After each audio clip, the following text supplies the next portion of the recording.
Welcome back to another technical deep dive here in the debug zone.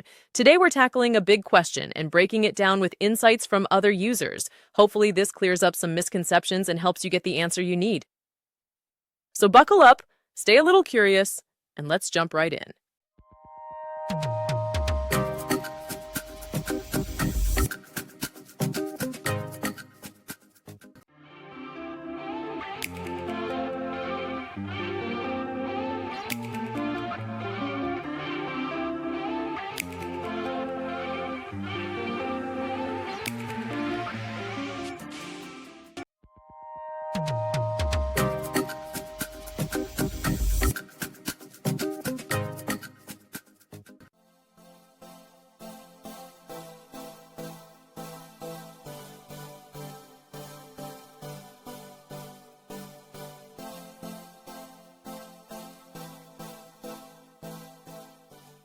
And that's a wrap.